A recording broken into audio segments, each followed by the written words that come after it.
The Star Hauler drifted through space like an old tin can, its hull marked with patches and scars from 20 years of hard work. Inside the ship's worn bridge, Captain Jack pressed his hand against the cold metal wall and smiled.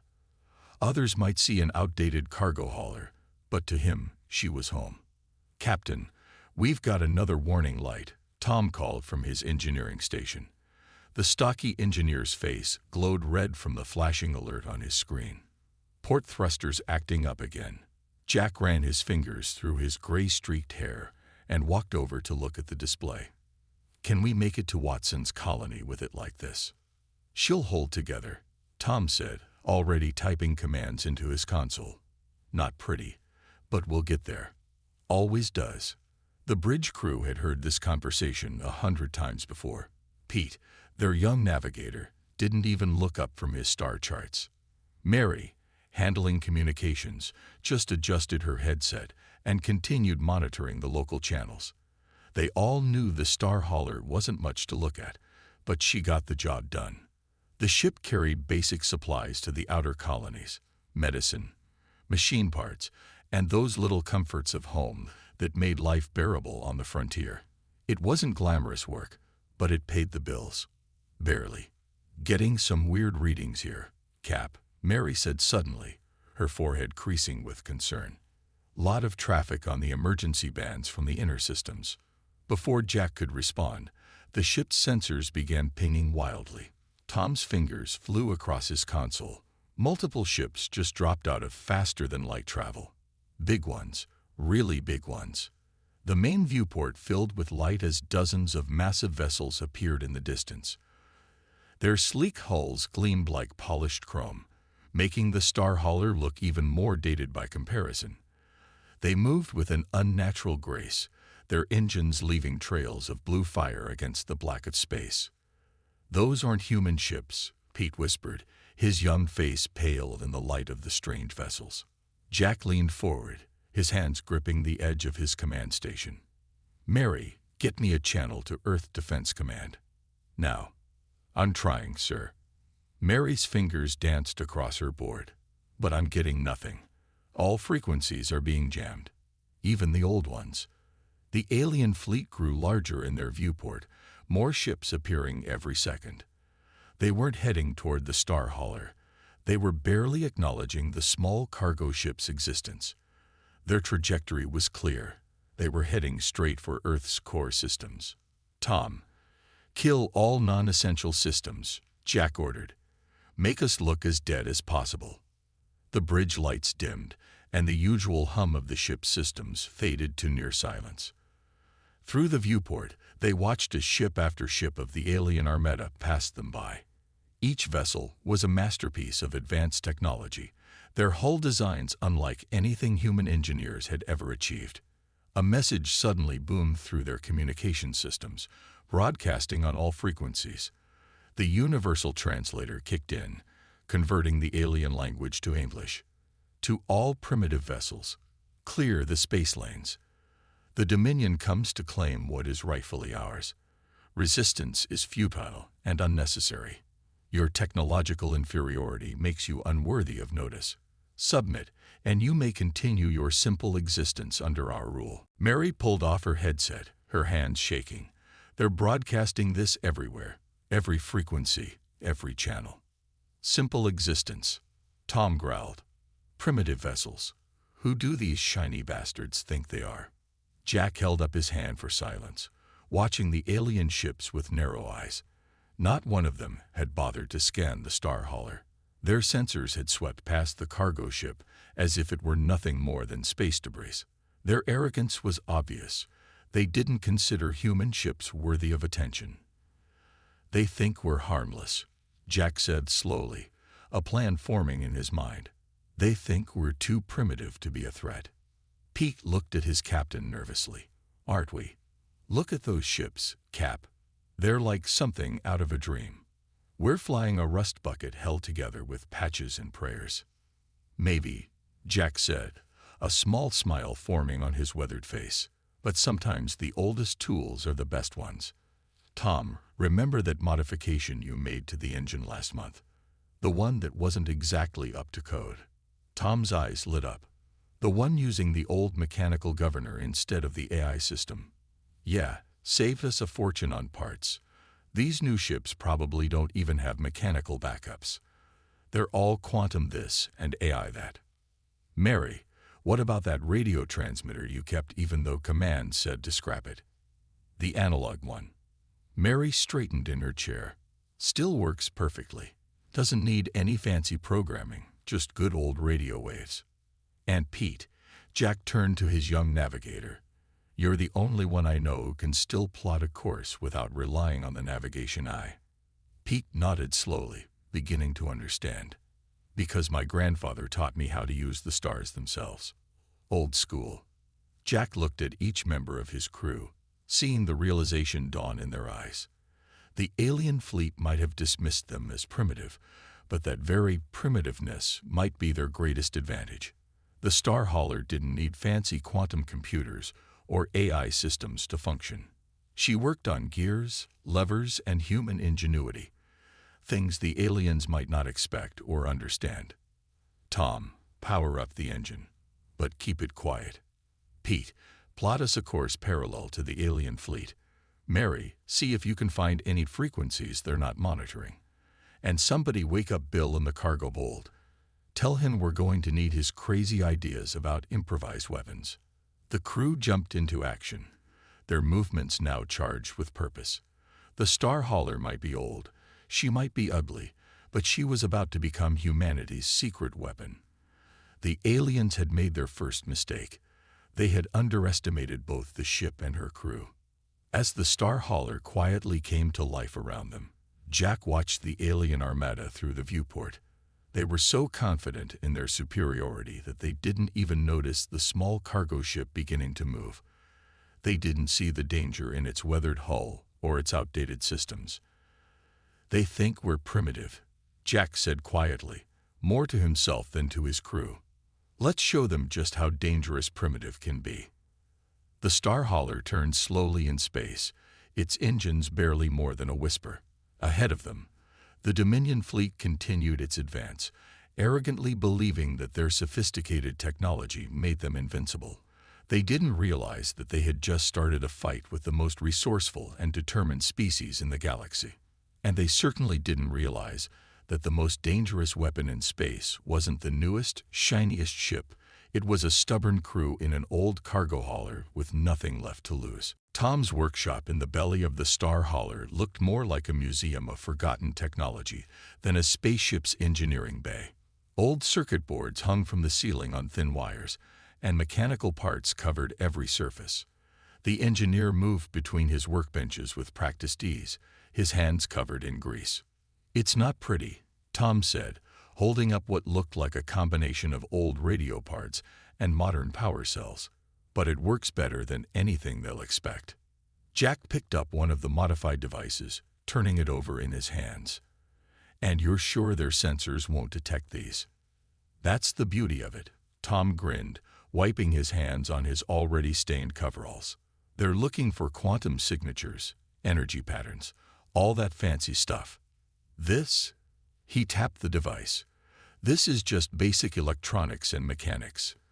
To their advanced sensors, it'll look like background noise. The ship's cargo hold had been transformed into a makeshift workshop over the last 3 days. Bill, their cargo specialist, had torn apart half their shipment of farming equipment to provide raw materials.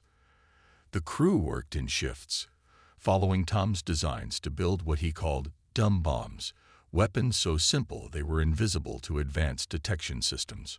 Mary's voice crackled over the intercom. Captain, you need to see this. They're starting their attack on the Watson colony. Jack rushed back to the bridge, leaving Tom to his work. Through the main viewport, he watched as 3 massive Dominion ships surrounded the small mining colony. Their weapons weren't the expected energy beams or plasma torpedoes. Instead, they fired what looked like waves of light that simply shut down every modern system they touched. They're using some kind of shutdown pulse, Pete said from his station, his voice tight with anger. The colony's defense systems just went dark. Everything with a computer chip or quantum processor just died. But then something unexpected happened. As the colony's main systems failed, old emergency lights flickered to life. Ancient backup generators, kept around by stubborn colonists who never trusted the new technology completely, began to hum. The colony wasn't defenseless. It was adapting. Just like we thought, Jack said, a fierce smile on his face. They don't know how to handle the old stuff. Mary, send the coded message to the colony. Use the analog radio. Mary nodded, pulling out the handmade radio set Tom had built. It looked like something from a century ago, with actual turning dials and a physical microphone. She began transmitting in simple Morse code, knowing the colonists would still have equipment old enough to receive it. The message was simple. Hold out. Help coming. Old ways still work. Pete, bring us in closer, Jack ordered. Tom, is your surprise ready? Ready as it'll ever be, Cap. Tom's voice came through the intercom. Bill's got the cargo bay set up. Just get us in position.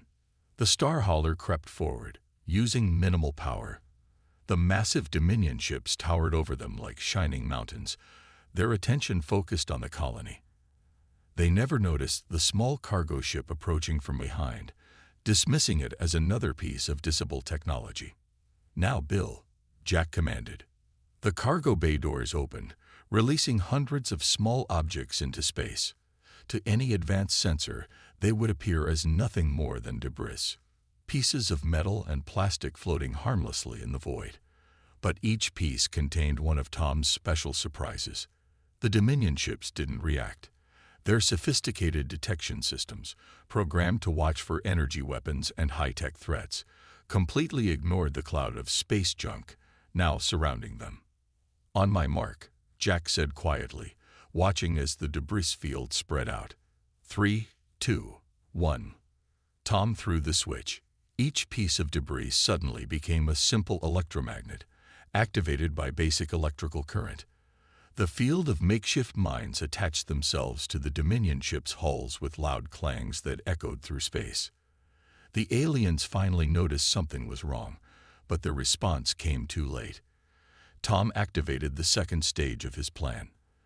The crude devices began vibrating at exactly the right frequency, one that interfered with the aliens' shield harmonics. It wasn't a sophisticated attack. It was just basic physics. Their shields are fluctuating, Pete reported, excitement in his voice.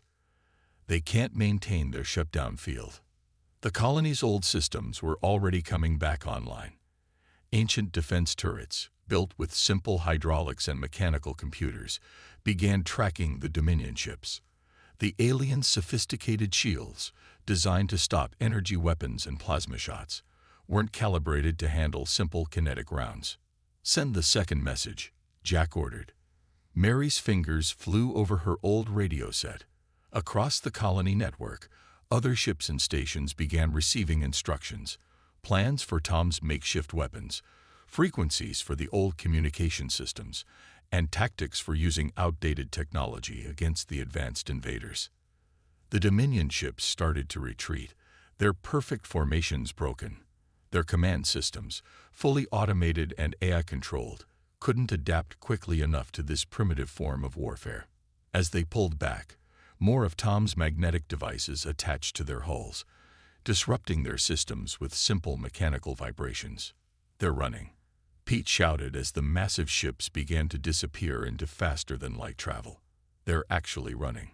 But Jack knew this was just the beginning. Mary broadcast on all frequencies, old and new. Tell every human ship and colony what we've learned. Tell them to dig out their old equipment, to remember the basic principles. The Dominion thinks we're primitive. Let's show them what primitive can do. The crew watched as their message spread. Across space, other human ships began powering down their advanced systems, returning to basics. Colony after colony began activating their old backup systems, preparing for the fight to come. The Star Hauler hung in space near Watson Colony, its battered hull now bearing fresh scars from the battle. Inside, Tom was already working on more weapons, while Bill sorted through their cargo for useful materials. Mary coordinated with other ships, teaching them how to use the old communication systems, and Pete plotted courses using nothing but stars and mathematical calculations. "Not bad for a primitive vessel," Jack said, patting his command chair. The Star Hauler might be old, might be simple, but she had just proved something important. Sometimes the oldest solutions were the best ones. The Dominion had built their entire invasion plan around defeating humanity's advanced technology. They never considered that humanity's greatest strength wasn't their technology at all. It was their ability to adapt, to improvise, and to remember the basic principles that had gotten them to the stars in the first place. As reports came in from other colonies and ships, Jack smiled. The Dominion had made a serious mistake. They had assumed that humanity's older technology was inferior, without realizing that every piece of advanced human technology was built on a foundation of those basic principles. By forcing humanity to go back to basics, they hadn't weakened them. They had reminded them of their strengths. The Star Hauler's crew gathered on the bridge, watching as more ships began to arrive, each one stripping down to its basic systems, each one ready to fight. The revolution had begun, not with advanced weapons or sophisticated strategies, but with simple machines and human ingenuity. And it had all started with one underestimated cargo ship that refused to be obsolete. The Dominion supply fleet moved through space like a glittering snake, 30 ships long. Their cargo holds were filled with fuel, spare parts, and ammunition for the main invasion fleet. They flew without escorts. After all, who would dare attack such advanced vessels? Hidden in the shadow of a small asteroid, the Star Hauler waited. She wasn't alone anymore. 4 other cargo ships floated nearby, each one modified according to Tom's designs. Their crews had stripped out most of their modern systems, replacing them with mechanical alternatives that were invisible to Dominion sensors. "Remember," Jack's voice crackled through the old-style radio network, "we hit them just like we planned. No fancy moves, no hero stuff. Simple physics and basic mechanics." The other ship captains acknowledged with clicks of their radios. They had practiced this attack for days, perfecting their timing. The Dominion's supply fleet was about to learn a harsh lesson about underestimating primitive vessels. "All ships, release drones," Jack ordered. From each human ship, dozens of small objects drifted into space. They looked like random pieces of metal, old satellite parts, chunks of hull plating, broken antenna arrays. But inside each piece, Tom's simple mechanical timers ticked away. The Dominion fleet passed directly through the field of debris. Their sensors, designed to detect energy weapons and advanced technology, didn't even register the scattered metal. The trap was set. "Now," Jack commanded. All at once, the pieces of space junk came to life. Small chemical rockets, technology so old it predated spaceflight, ignited, pushing the debris into calculated collision courses.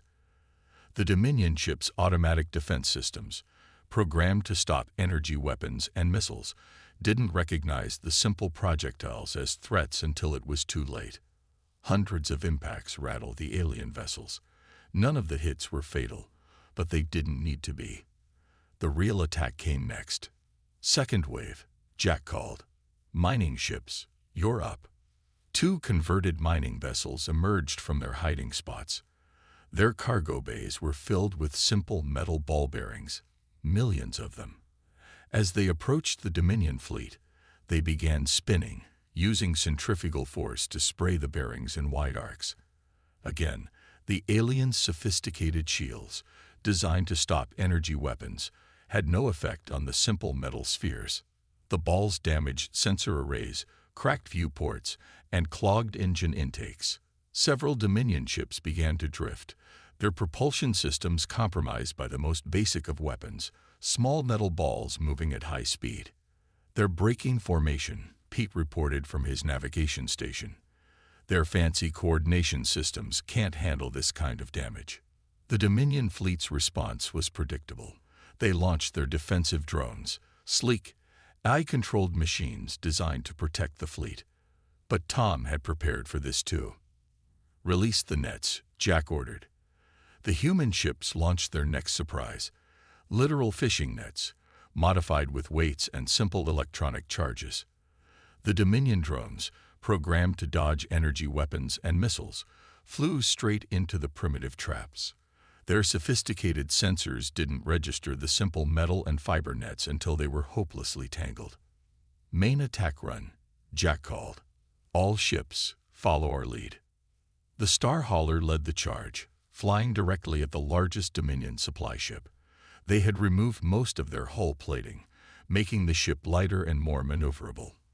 The remaining armor was angled like ancient tank armor, designed to deflect rather than absorb attacks. The Dominion ship fired its main weapons, devastating energy beams that could slice through modern shields. But the Star Hauler and her companions weren't using shields. They had covered their hulls with mirrors and reflective plates, another idea so simple it had caught the aliens completely off guard. Much of the energy weapon fire simply bounced off, scattering harmlessly into space. "Magnetic grapples," Jack ordered as they closed in. The human ships fired their grappling hooks, literally just electromagnets on the end of steel cables. The hooks latched onto the Dominion ships' hulls, and the human vessels used their momentum to swing around their targets like children playing a game of Maypole. "Tom, start the vibrations," Jack commanded. Each grappling cable began to vibrate at specific frequencies, sending shockwaves through the Dominion ships' hulls. It wasn't enough to destroy them, but it played havoc with their delicate internal systems. Quantum computers crashed, AI networks failed, and sophisticated targeting systems went haywire. The Dominion crews, too dependent on their automated systems, didn't know how to respond. Their training hadn't prepared them for enemies using such basic tactics. Some ships tried to jump to faster-than-light travel, but with their systems disrupted, they only managed to drift off course. "Bill, release the payload," Jack called to his cargo specialist. The Star Hauler's cargo bay opened, releasing hundreds of small pods. Inside each one was nothing more than water, frozen into ice. As the pods hit the Dominion ship's hot engine sections, the ice instantly vaporized into steam, causing rapid temperature changes that cracked delicate components. "Their engines are failing," Tom reported from engineering. "They can't maintain power with this kind of damage." The supply fleet was in chaos. Ships collided with each other as their automated collision avoidance systems failed. Others drifted helplessly, their engines crippled by the simplest of weapons: temperature changes and vibrations. "Mary, send the message," Jack ordered. "Let everyone know what happened here." Mary began broadcasting on the old radio frequencies, sending out news of their victory. But more importantly, she transmitted detailed instructions on how they had done it. Every human ship and colony would now know that the Dominion's mighty technology could be defeated with simple physics and basic mechanics. The remaining Dominion ships fled, leaving behind more than half their fleet floating dead in space. The human ships began recovery operations, using their magnetic grapples to tow the damaged alien vessels to nearby colonies for study. Inside the Star Hauler's bridge, the crew celebrated their victory. They had just proven that humanity's greatest strength wasn't their advanced technology. It was their ability to understand and use the basic principles that made that technology work. "Not bad for a bunch of primitives," Tom said, grinning as he looked at the sensor readings showing the extent of their victory. "The Dominion still thinks we're just getting lucky," Mary added, monitoring the alien communications. "They're calling this an unfortunate accident in their reports." Jack smiled. Let the Dominion keep underestimating them. Every victory like this gave other human ships and colonies time to prepare, time to remember the old ways that still worked. The aliens thought humanity would be helpless without their advanced technology, but they were wrong. Sometimes the oldest weapons were the best ones. Sometimes the simplest solutions were the most effective. And sometimes being underestimated was the greatest advantage of all. The Star Hauler and her companion ships turned toward home, leaving behind a graveyard of sophisticated alien vessels that had been defeated by nothing more complex than basic physics and human ingenuity. The legend of the primitive ships that could defeat the mighty Dominion was spreading, and with it, hope for humanity's survival. Word of the Star Haulers' victory spread across human space like wildfire. Every trading post, mining colony, and frontier station buzzed with stories about the old cargo ship that had found a way to fight back. But the Dominion wasn't sitting idle anymore. They had finally started to notice the primitive threat. "They're adapting," Mary reported from her communication station. She had rigged up an old radio telescope to intercept Dominion transmissions. "They're starting to shield their hulls against magnetic attacks." Jack nodded, studying the tactical display. The Star Hauler now led a fleet of 30 ships, each one modified according to Tom's ever-evolving designs. They weren't sleek or pretty. Most looked like flying junkyards, but they were effective. "Then we'll try something new," Jack said. "Tom, how's that project in the cargo bay coming along?" Tom's voice crackled through the intercom, accompanied by the sound of machinery. "Almost ready, Cap. Just finished testing it with Bill. You're going to love this one." The Star Hauler and her fleet hung in orbit around an abandoned mining asteroid. The massive rock's surface was covered with old equipment left behind when newer technology made the operation obsolete. For 3 days, they had been stripping it for parts, building something that even the other human ships thought was crazy. "Incoming transmission," Mary called out. "It's the Dominion. They're broadcasting on all frequencies again." The alien voice filled the bridge, its tone dripping with contempt. "Attention, primitive vessels. Your crude attacks have become an annoyance. Cease these futile efforts or face immediate destruction. Your obsolete technology cannot hope to." "Turn it off," Jack ordered. "I think we've all heard enough of their speeches." Pete looked up from his navigation controls. Multiple ships dropping out of faster-than-light travel. Looks like they sent a full battle group this time.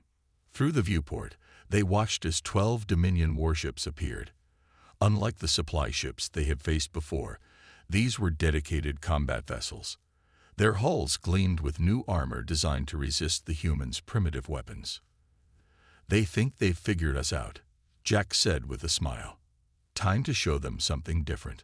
All ships, execute Plan Thunder." The human fleet scattered, each ship flying in a different direction. To the Dominion's advanced sensors, it must have looked like they were retreating in panic. The alien ships moved to pursue, spreading out to chase down the fleeing vessels. "They took the bait," Pete reported. "They're splitting up just like we hoped." Jack keyed his radio. "Tom, you're on." Deep in the Star Hauler's cargo bay, Tom and Bill activated their latest creation. They had turned the entire cargo hold into one massive speaker system, using old mining equipment and salvaged parts. The principle was simple. Sound couldn't travel through space, but vibrations could travel through metal. "Broadcasting now," Tom reported. The Star Hauler began transmitting pure sound energy, converted into mechanical vibrations that ripple through space. Each human ship did the same, creating a complex web of overlapping waves. The Dominion ships, now scattered between them, found themselves caught in the crossfire. The aliens' new hull armor, designed to stop magnetic attacks, actually worked against them. The metal plating carried the vibrations perfectly, amplifying them throughout their ship's structures. Delicate instruments shattered, crystal computer cores cracked, and quantum processors failed under the assault. "It's working," Pete shouted. "Their systems are going crazy." The Dominion ships tried to retreat, but their formations were broken. Some ships crashed into each other as their navigation systems failed. Others fired weapons blindly, their targeting computers overwhelmed by the simple sound waves disrupting their circuits. "Phase 2, Jack ordered. "Bring in the miners." From behind the asteroid, 5 old mining ships appeared. Their drilling lasers, designed to cut through rock, had been modified with simple mirrors and lenses. The beams weren't powerful enough to penetrate the Dominion's energy shields directly, but they didn't need to. The mining lasers struck the clouds of metal dust that the human ships had been secretly releasing. The dust particles, heated by the lasers, turned into expanding clouds of plasma. The Dominion shields, calibrated to stop direct energy weapons, couldn't handle the randomly spreading energy clouds. "Their shields are failing," Mary reported. "They're trying to call for help, but our vibrations are disrupting their communications too." The human fleet pressed their advantage. Ships that had been fleeing turned back, now carrying makeshift weapons built from mining equipment and spare parts. They launched clouds of simple metal shavings that got sucked into the Dominion ships' engine intakes. They fired old harpoons that punctured fuel lines. They used electromagnetic pulses generated by nothing more complex than spinning magnets. "Half their fleet is disabled," Pete called out. "The others are starting to retreat." But the Dominion had one last surprise. Their flagship, larger than all the others, suddenly began to glow with energy. They were powering up some kind of super weapon, something that could vaporize the entire human fleet. "All ships, clear the area," Jack ordered. But then he smiled. "Except the Star Hauler. Tom, remember that old trick you used to use in the engine room? The one that got you fired from your last job?" Tom laughed over the intercom. "You mean the coolant redirect? Oh, this is going to be good." The Star Hauler turned to face the Dominion flagship directly. As the alien superweapon began to fire, Tom activated his makeshift defense. He had modified their engine coolant system to spray liquid nitrogen into space. The super-cold liquid froze instantly, creating a cloud of ice crystals right in the path of the energy beam. The beam struck the ice cloud and scattered, its energy dispersed by the simple frozen particles. The Dominion flagship's weapon overloaded, trying to compensate for the power loss. In moments, their own weapon had burned out their main power core. "Now that," Tom said proudly, "is what I call using your environment." The remaining Dominion ships fled, leaving their disabled companions behind. Once again, the mighty alien fleet had been defeated by nothing more complex than basic physics and creative thinking. As the human fleet began recovery operations, collecting disabled alien ships and rescued crew members, Jack looked around his bridge. The Star Hauler's crew was tired but proud. They had proven once again that humanity's greatest strength wasn't their technology. It was their understanding of how things worked at the most basic level. "Mary," Jack called, "send out the usual report. Let everyone know what we learned today." Soon, every human ship and colony would know about the sound weapon, the mining laser trick, and the ice cloud defense. The Dominion's sophisticated technology was being defeated by solutions so simple they seemed almost ridiculous. "They're still calling us primitive," Mary said, monitoring the alien communications. "They still don't understand what's really happening." "Good," Jack replied. "Let them keep thinking that. Because every time they underestimate us, every time they dismiss our primitive solutions, they make the same mistake. They forget that all their advanced technology is built on the same basic principles we're using against them." The Star Hauler led her fleet toward home, her battered hull now wearing its scars with pride. She wasn't primitive. She was foundational. And she had just helped teach the galaxy a lesson it wouldn't soon forget. The Star Hauler's bridge was crowded now. Besides the regular crew, captains from 20 other ships had gathered to plan their final stand. Through the viewport, they could see the massive Dominion Armada gathering, nearly 100 ships, including their newest anti-primitive vessels. "They're done playing around," Jack said, pointing to the tactical display. "This time they're coming with everything they have." The gathered captains nodded grimly. The Dominion had finally realized the true threat posed by humanity's primitive fleet. Their new ships carried special armor that dampened vibrations, shields calibrated to stop simple projectiles, and hulls designed to resist temperature changes. "So they think they've figured us out," Tom said, stepping forward. His hands were black with grease, and he carried a strange device cobbled together from old engine parts. "Good thing we got something new for them." He set the device on the tactical table. It looked like junk, just pipes and valves connected to a pressure gauge. But Tom's eyes gleamed with excitement as he explained his latest idea.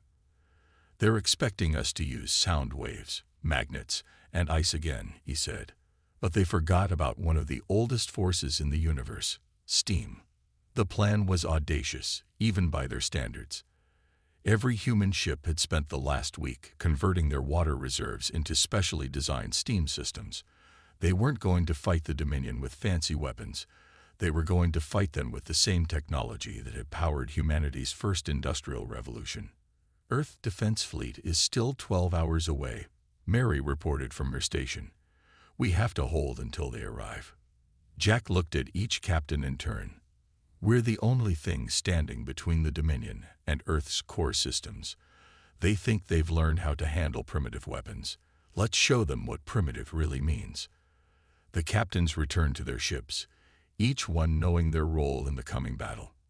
The Star Hauler led them into position behind a field of space debris, wreckage from previous battles that would provide cover for the first phase of their plan. Dominion fleet is advancing, Pete called out. They're moving cautiously this time. The alien ships moved in perfect formation, their new armor gleaming.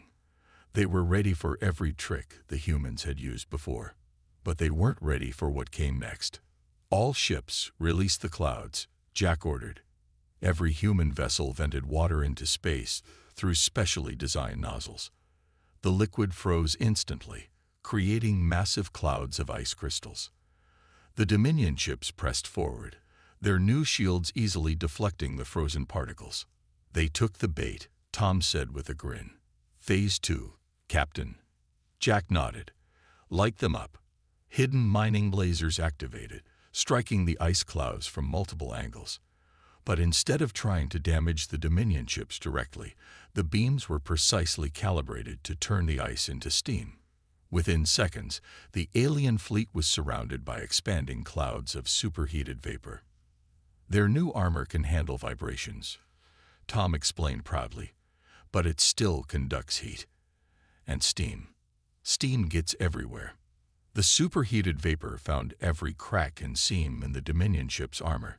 It carried simple but destructive particles, salt, minerals, and metal dust that Tom had mixed into the water before freezing it. As the steam penetrated their ships, it left behind corrosive residue that played havoc with their delicate systems. They're breaking formation, Pete reported, moving to Phase 3. The human fleet split into smaller groups, each one targeting a different section of the Dominion Armada. They had stripped their ships down even further, removing everything that wasn't essential. Every spare bit of mass had been converted into Tom's newest weapons, simple steam-powered rams.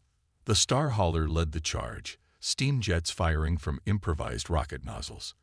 They didn't need complex fuel or precise calculations, just heated water turning to vapor, providing thrust through basic physics.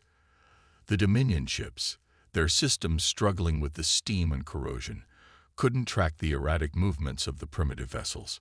Impact in 3, 2, 1. Jack called out. The reinforced bow of the Star Hauler struck a Dominion vessel's engine section. The ram wasn't powered by explosives or energy weapons, just steam pressure and kinetic force.